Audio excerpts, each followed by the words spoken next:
Компанія Nissan офіційно розкрила ціни на Leaf 2026 модельного року, і тут одразу є про що поговорити. Модель, що свого часу відкрила шлях електромобілям у масовий сегмент, входить уже у третє покоління та знову робить ставку на доступність.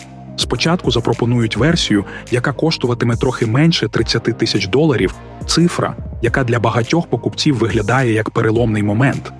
Нижче за цей бар'єр електричка перестає здаватися чимось розкішним і стає реальною альтернативою бензиновим моделям. Цікаво, що в умовах постійного зростання цін на сировину та технології Nissan вдалося не просто утримати вартість, а навіть запропонувати вигідніші умови. Для прикладу, середня комплектація нового Leaf в Америці дешевша за попередню майже на $2000. При цьому автомобіль отримав збільшений запас ходу і ширший список стандартних функцій.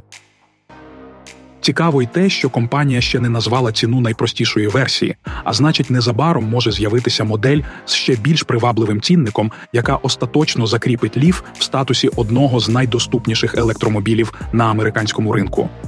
Якщо згадати, з чого все починалося, різниця звичайно велика.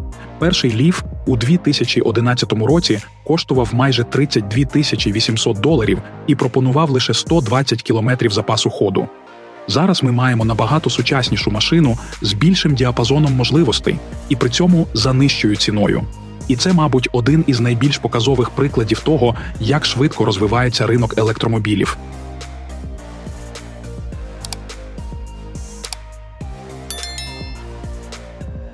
Спочатку поговоримо трохи про зміни, які принесло третє покоління. Найпомітніше – це повна зміна формату. Тепер Nissan Leaf уже не виглядає як знайомий усім компактний хетчбек. Виробник офіційно тепер відносить його до класу компактних кросоверів. І, якщо чесно, у цьому є логіка. Адже кросовери давно стали універсальним вибором. Вони пропонують більше простору та практичності, і саме цього часто бракувало попереднім поколінням Leaf. Тож тепер ми маємо не просто електромобіль із гучним ім'ям, а модель, яка намагається вписатися в один із найпопулярніших сегментів сучасного ринку. І це, без перебільшення, робить нове покоління Leaf значно цікавішим як для старих прихильників, так і для тих, хто раніше взагалі не розглядав його як варіант. Але, чесно кажучи, коли дивишся на нову форму і габарити електромобіля, складно одразу сприймати його як повноцінний кросовер, особливо якщо врахувати кліренс – усього 135 мм. Хоча тут є нюанс. Ці цифри наведені для американського ринку, а для Європи виробник обіцяє певні відмінності. Тож не виключено, що дорожній просвіт у європейській версії буде трохи більшим. Щодо розмірів, автомобіль став компактнішим. Довжина зменшилася на 140 мм і тепер становить 4350, хоча колісна база втратила всього 10 мм – 2690. Цікаво й те, що при цьому машина стала трохи вищою – плюс 20 мм до висоти, тепер маємо 1550. Ширина – 1810 мм. Вага варіюється від 1790 до майже 2 тонн залежно від версії.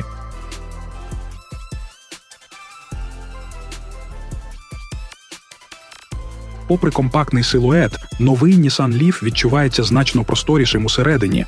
Інженери додали спереду простору для стегон і плечей, а також трохи більше місця для ніг.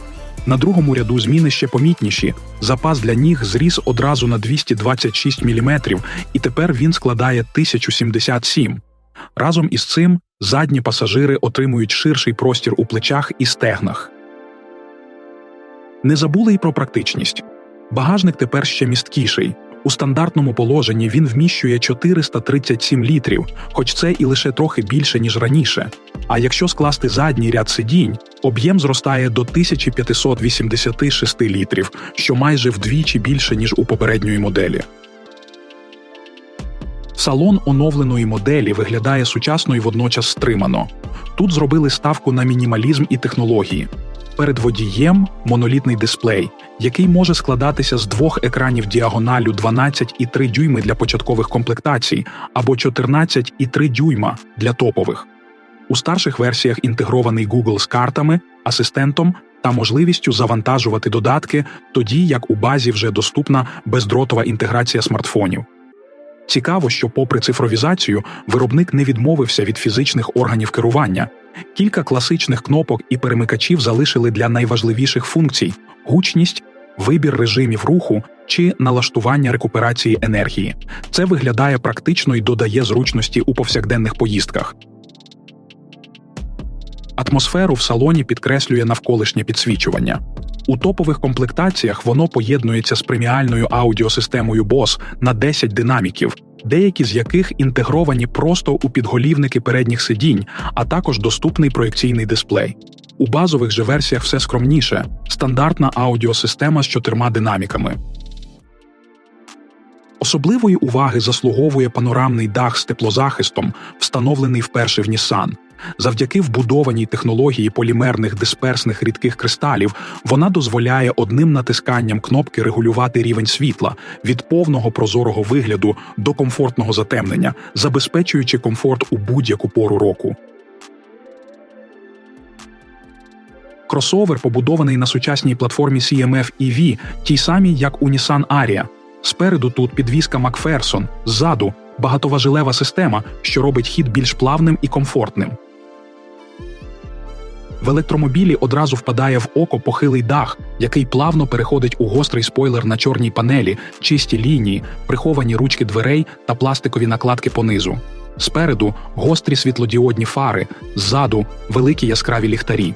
Оснащується авто новими 18 або 19-дюймовими дисками.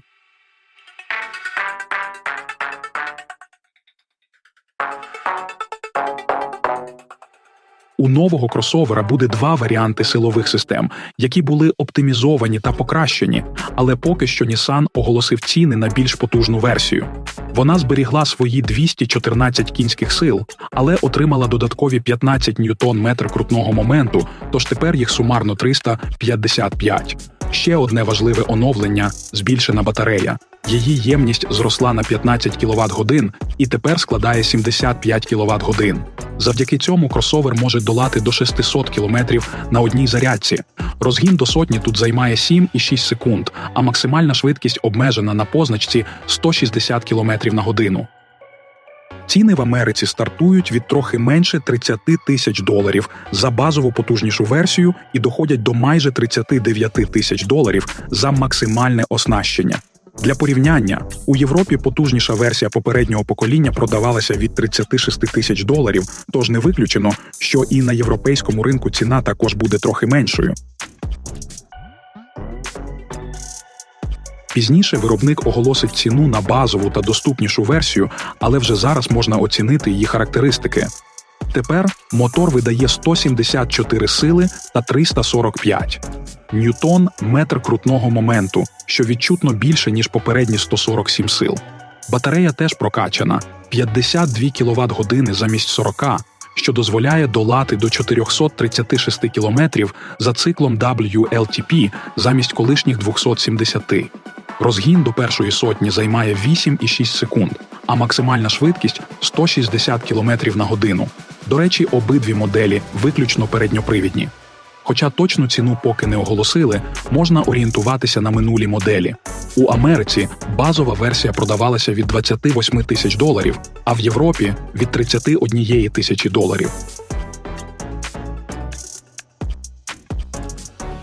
У новому поколінні запас ходу став помітно більшим, і це, окрім збільшення ємності батарей, завдяки зменшенню коефіцієнту аеродинамічного опору з 0,29 до 0,25 в європейській версії та 0,26 в американській та японській, а також покращеній системі рекуперації енергії та розумному управлінню температурою батареї. Автомобіль навіть вміє підлаштовувати кондиціювання акумулятора під умови руху за допомогою навігації. Але є нюанс. Тепловий насос, попередній прогрів батареї та рекуперативне гальмування доступні тільки в топових комплектаціях. З іншого боку, є приємний бонус. Вже в базі встановлена двонаправлена зарядка, яка дозволяє підключати різні прилади та користуватися ними навіть на природі. Ще один плюс – швидка зарядка постійним струмом. Потужність може бути 105 або 150 кВт, залежно від батареї, і заряд від 20 до 80% займає близько 30 хвилин. Що стосується безпеки, навіть у базовій комплектації Nissan Leaf вже дуже добре оснащений. Тут є повний набір систем допомоги водієві ProPilot Assist, інтелектуальний круїз-контроль, утримання смуги, моніторинг уваги водія, екстрене гальмування, попередження про лобове зіткнення, контроль сліпих зон і ще кілька корисних помічників, які роблять поїздку спокійнішою. Для маневрування у місті та на вузьких парковках Leaf пропонує 3D-круговий огляд з 8 точками та візуалізацією дороги. А ширококутний передній огляд допомагає помітити припарковані автомобілі та інші перешкоди. Єдина відмінність базової комплектації від топової – передні датчики паркування, яких у стартовій версії немає. Поставки нового Nissan Leaf в Америці заплановані на початок осені, тож американські покупці зможуть оцінити оновлений електрокар вже зовсім скоро. А от для Японії та Європи реліз очікується трохи пізніше, ближче до кінця року. Саме тоді ми дізнаємося європейські ціни, що, безумовно, викликає неабиякий інтерес. Буде цікаво подивитися, наскільки цінова політика Nissan для Північної Америки перекладається на європейський ринок і чи варто чекати сюрпризів у порівнянні з минулими моделями. Дякуємо, що дивитесь наші відео. Якщо вам сподобався цей огляд, не забудьте поставити вподобайку, це мотивує нас створювати ще більше цікавого контенту. Ваші коментарі дуже важливі для нас, тому обов'язково діліться своєю думкою та враженнями. Підписуйтесь на канал, щоб першими дізнаватися про новинки автомобільного світу. Бажаємо всім яскравих подорожей та безпечних доріг.